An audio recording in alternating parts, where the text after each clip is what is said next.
ने सारी बातें बताई है, मैं रिपीट करना नहीं चाहता हूं, लेकिन ये जो बाई इलेक्शन चारों by election Bharatiya Janata party ने आने वाली 27 की चुनाव को ध्यान में रखते हुए हमने इस चुनाव को गंभीरता से लिया है। हमारे चारों कैंडिडेट बहुत सीनियर लोग हैं जिन्होंने काफ़ी सालों से पंजाब में अपना तन मन धन समर्पित किया है और सार्वजनिक जीवन में सक्रिय रहे हैं। पंजाब के लिए उन्होंने काफ़ी काम भी पूर्व बहुत किया है। ऐसे चारों लोग हैं हमारे। भारतीय जनता पार्टी इस चुनाव को इसलिए गंभीरता से लिया है कि पूरा देश एक तरफ तरक्की कर रहा है और पंजाब पिछड़ता हुआ पीछे जा रहा है। और इसका कारण यह है कि ये सरकार नाकामयाब है। ये सरकार ने लोगों के साथ धोखाबाजी की है, आम आदमी पार्टी की सरकार ने। और पंजाब के लिए जो जो वादे उन्होंने दिए थे वो वादे भी कोई निभाया नहीं है और लोग त्रस्त है, परेशान है। किसान भी परेशान है, युवा भी परेशान है, महिलाएं भी परेशान है। पूरा लॉ एंड ऑर्डर की स्थिति तो ऐसी बन गई है कि लोग मानते हैं कि योगी जैसी प्रशासन होना चाहिए। तो स्वाभाविक है कि भारतीय जनता पार्टी ही एक अकेला ही आशा का किरण बचा हुआ है। तो 27 की चुनाव को ध्यान में रखते हुए इस चुनाव में आम आदमी पार्टी की सरकार की नाकामयाबी और निकम्मीता है, इसलिए उनको रुझाव करने के लिए ये बाई इलेक्शन महत्वपूर्ण बना है। और पंजाब हरियाणा में जिस तरीके से जो नतीजे आए हैं उसकी हवा भी पंजाब में अच्छी तरह से चल रही है और मुझे लगता है कि ये चुनाव नया इतिहास बनाएगी और भारतीय जनता पार्टी मोदी जी के नेतृत्व में पंजाब आगे बढ़ेगा, ऐसा आभास है। डीएपी ਨੂੰ ਲੈ ਕੇ ਕੀ ਪ੍ਰਬੰਧ ਹੈ सरकार? देखिए, मैं भी पूर्व मुख्यमंत्री रहा हूं। हम लोग हर बार सीजन के पहले पूरा प्लानिंग करते हुए कितना डीएपी कब चाहिए उसका प्रोग्राम बनाकर हम सेंट्रल गवर्नमेंट को, फर्टिलाइजर डिपार्टमेंट को हम भेजते हैं, हर साल भेजते हैं। और उसके आधार पर वो जो हमारी डिमांड होती है वो डिमांड के आधार पर वो वहां से भेजते हैं। तो इस बार सेंट्रल गवर्नमेंट, स्टेट गवर्नमेंट ने कोई प्लानिंग भी नहीं किया, डिटेलिंग भी नहीं किया और इसके कारण यहाँ के किसान वैसे दुखी हो गए हैं। समय से उनको फर्टिलाइजर नहीं मिल रहा है। लेकिन धिलोन जी ने बताया था, तो नड्डा जी हमारे फर्टिलाइजर मिनिस्टर हैं, हमने उनसे बातचीत की है और तुरंत ही पंजाब के किसानों के लिए वो डीएपी की जो आवश्यकता है वो उसके लिए वो कोशिश करेंगे और तुरंत ही किसानों को डीएपी फर्टिलाइजर मिले उस दृष्टि से प्रयत्न कर रहे हैं।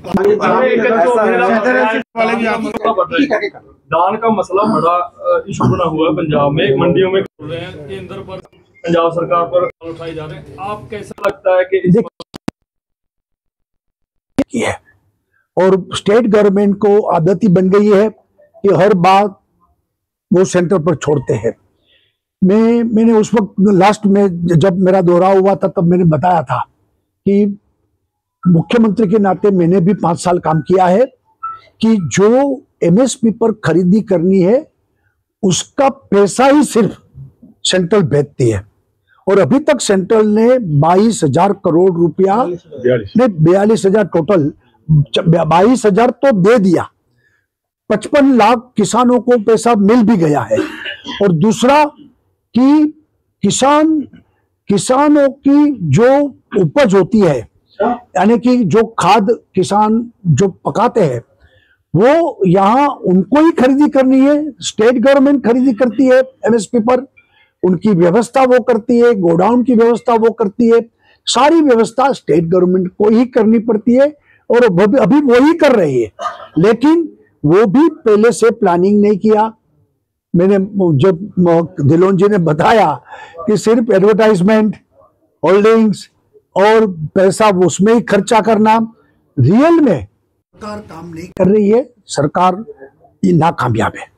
ऐसा है सर, ढिल्लों साहब तो पार्टी में जिम्मेवारी दी है जो दिन रात लगे हुए हैं लेकिन ढिल्लों साहब कहाँ अपनी ड्यूटी करें, दिन रात सामाजिक तौर पे, पारिवारिक तौर पे, आर्थिक तौर पे लगे हुए, लेकिन जो पार्टी में कुछ तिकड़मबाजी करने वाले उनके लिए हायर अथॉरिटी क्या कर रही है, क्या उनको आदेश दे रही है ताकि वो इनके साथ चले?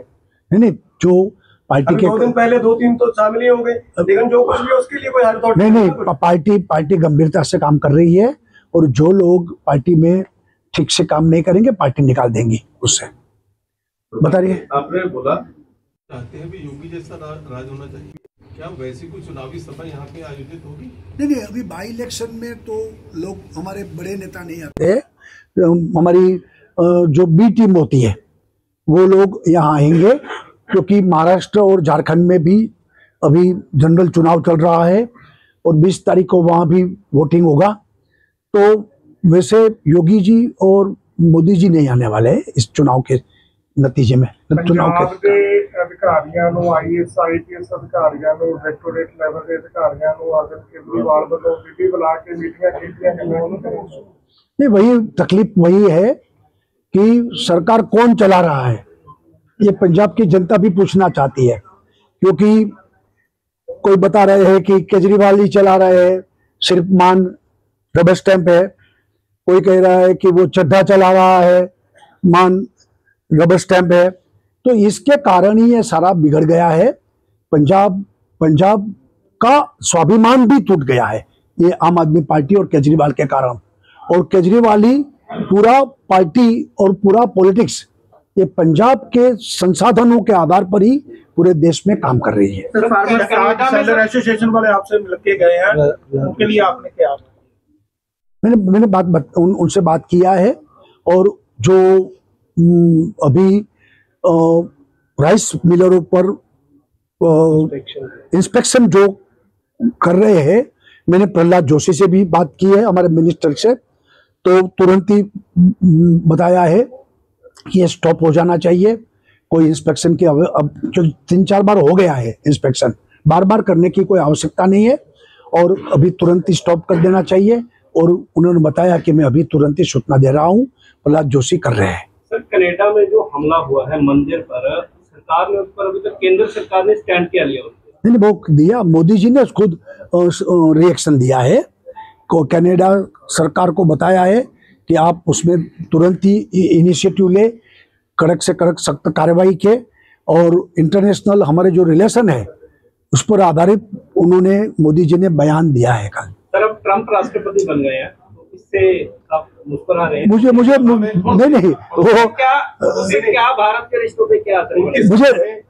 मुझे लगता है कि पुराने जो ट्रम्प जब थे प्रेसिडेंट, तब पहली बार वो इंडिया विजिट करने गए तो अहमदाबाद ही उतरे थे, सीधा न्यूयॉर्क से, वॉशिंगटन से अहमदाबाद। उस वक्त मैं सीएम था, मैंने स्वागत किया था। ट्रम्प आने से भारत को लाभ होगा और भारत और अमेरिका का संबंध मजबूती से आगे बढ़ेगा। Thank you very much.